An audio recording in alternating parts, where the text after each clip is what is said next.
го купив затоа што купував и некои други нешта и потоа ми требаше нешто што таму го немаше, отидов во друга аптека и случајно прашав која цена има пантенолот, ми кажа 120 денари, значи за 100 денари разлика, иста фирма, исто пакување. Замислете колкава кражба е тоа. Значи за 100 денари разлика еден ист производ.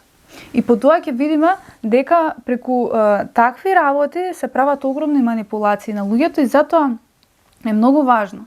Пред да отидете да купите нешто во аптека, ако ви е навистина неопходно, проверете која е цената онлайн, во која аптека и тогаш одете купете, за да не си изгорите. Значи, треба да се постапува мудро во некои ситуации, а мудро се постапува на овој начин кога ние ќе процениме каде реално е поевтина цената и ќе отидеме таму ќе купиме за да не прави некои будала во здрав памет.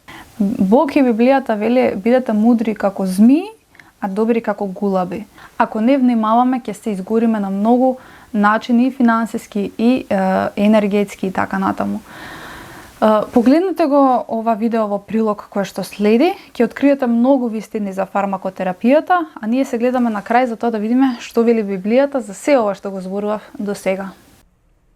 Она што треба да се знае дека фармацевската индустрија денеска е еден од најпрофитабилните сектори во светот, често порангуван дури и од нафтената индустрија, затоа што позади неа стои мрачен механизам, под 1 монопол и патенти, под 2 создавање зависност од производи, под 3 маркетинг и манипулација со информации, под 4 дезинформации и задушување на алтернативи. Што подразбирам под ова? Монопол и патенти, значи големите компании во фармацевската индустрија држат патенти за лекови по 10 до 20 години и го диктираат ценовникот, иако производството реално чини многу помалку. Затоа некаде некои лекови и производи се многу поскапи во други аптеки, а некаде се поевтини. Втора работа е создавањето зависност од производи, значи прво лекови, а потоа и козметика и суплементи спаѓа тука. Често се креира пазар за нешто што може и природно да се регулира. Според маркетинг и манипулација се мисли на тоа дека инвестираат милиарди во реклами, во убедување на доктори да препишуваат одредени брендови, се прават соработки кои што кај човекот создаваат илузии и го влечат во залажување на поправање на неговата внатрешна состојба само заради профит и пари. Понатаму се замолчуваат ефтини или природни решенија со кои човекот може да се лекува, затоа што на тој начин нема да може да се прави профит. Некои компании намерно ја привлекуваат поддршката за природни лекови од пазарот или прават регулативи за да се забрани истата. Аптеките се реално мали капиталисти. Гледаат шанса да стават повисока цена таму каде што купувачот нема многу избор. Воведуваат своји брендови со огромни маржи, ги користат сезонските потреби, настинки, изгореници, алергии, кои што се пак последица на владењето на злото во општеството и ширењето на бактериите преку злото.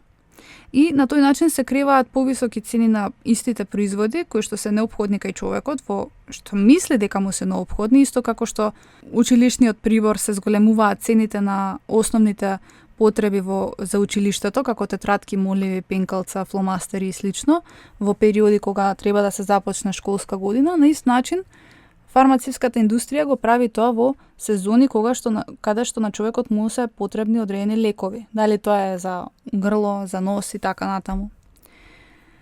Понатаму аптеките ставаат различна трговска маржа. Една аптека може да заработува 20%, а други аптеки може 80%, ако мислат дека пазарот ќе го плати тоа. Се создаваат психолошки идеи, односно манипулации и стратегии за да се направи и итност. Луѓето ретко шетаат низ повеќе аптеки за да споредат цени, особено кога нешто им треба веднаш, и заради таа итност фармацевтите знаат дека на луѓето им треба итно и од тоа профитираат. Истиот производ често доаѓа од различни овозници и брендови со различни цени, а аптеките си бираат од кој снабдувач ќе купуваат. Например, пентанолот, како што објаснив пред малку, јас го платив со една многу поголема цена, во друга аптека беше друга цена.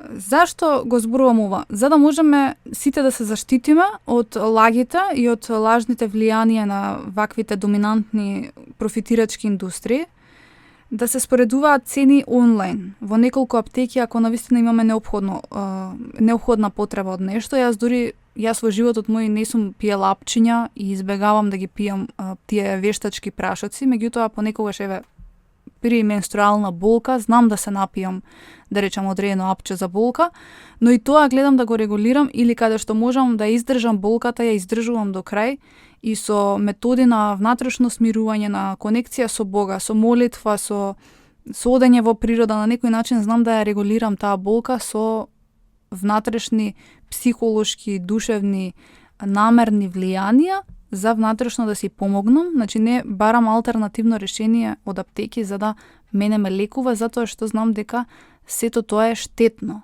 Например, ќе дадеме еден пример. Витамин С. Сите знаеме дека кога сме болни одиме да купиме витамин С за да го задоволиме телото со неопходен витамин кој што му е потребен за да го зајакне својот имунитет. Но никој не знае дека во тоа витамин С постои се освен витамин С. Зашто е ова вака?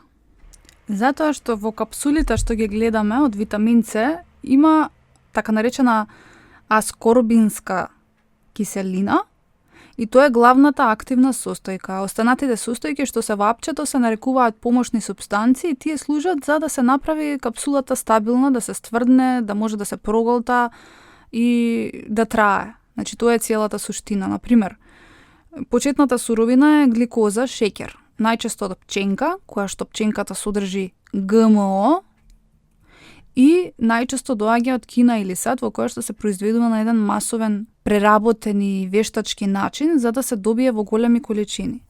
Понекогаш доаѓа од пченкарен скроп или шеќерна репка.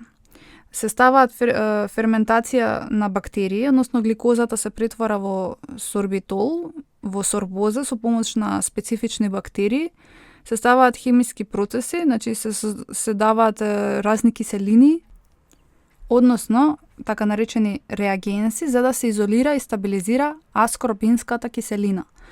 Ова е целосен лабораториски процес и резултатот е чиста кристална прашкаста аскорбинска киселина за да се создаде финален производ, односно прашакот се суши, се меша со помошни супстанции за да се добие форма и трајност и се става во капсула.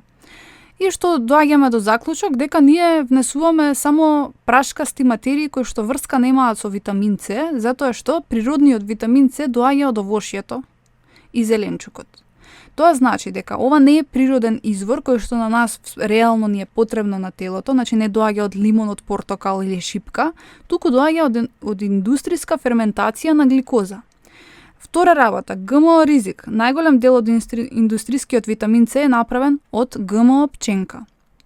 И гледате, има огромна разлика од витамин С кој што го добиваме со редовно јадење на природна и здрава исхрана добиена од сонце, од почва, од воздух, од вода, како што е тоа во овошјето, кој што доаѓа од кивите, портокалот, чипка, аронија, цитрус, значи макдонос. Витамин С, кој што е реално богат со природни антиоксиданси и витамини, и го имаме овој во лабораториска верзија, каде што имаме само една молекула и телото ја користи ограничено и буквално не ги добива природните потреби кои што му треба да ги задоволи. Затоа еден лимон со сите ензими, минерали и флавоноиди често прави повеќе од една капсула со 500 мг синтетички витамин С. Значи ништо не сме направиле, само сме го отруле телото со вештачка материја која што никаков придонес не ни создава. И овие супстанции ни се реално, значи штетни, токсични и се вештачки без никаква хранлива вредност. А преку портокалот и преку витамин С, то да речеме, ќе добиеме и хранлива вредност и витамини. Зашто? Затоа што ние сме создадени од Бога, нашето тело е создадено од природата И Бог ни дал храна која што ја создал во самата природа, која што е доволна за да ги задоволи сите наши примарни потреби на витамини за да имаме силен имунитет, кој што надополнети со нашето правилно духовно живење, ние ќе создадеме еден внатрешен мир и хармонија, значи внатрешна хомеостаза во која што ќе може телото правилно да екзистира. И нема да имаме настинки, нема да имаме болести, нема да имаме апсолутно ништо кое што ќе не доведе до болест или некаква состојба, настинка, која што ќе ни бара дополнителни потреби на задоволување на резервите кои што ни се испразнети. А дури и да ги земеме овие витамини, ништо не сме направиле, затоа што тие резерви никогаш и нема да бидат реално постигнати, затоа што телото само ќе се избори со настинката, а ние сме внесле само глупости во нашето тело за кои што сме давале огромни пари, а витамин С тој реално не е баш ефтино. Значи, оваа фармацевска индустрија на равоучението е дека е голямо зло од кое што профитира од нас обичните луѓе кои што се лажат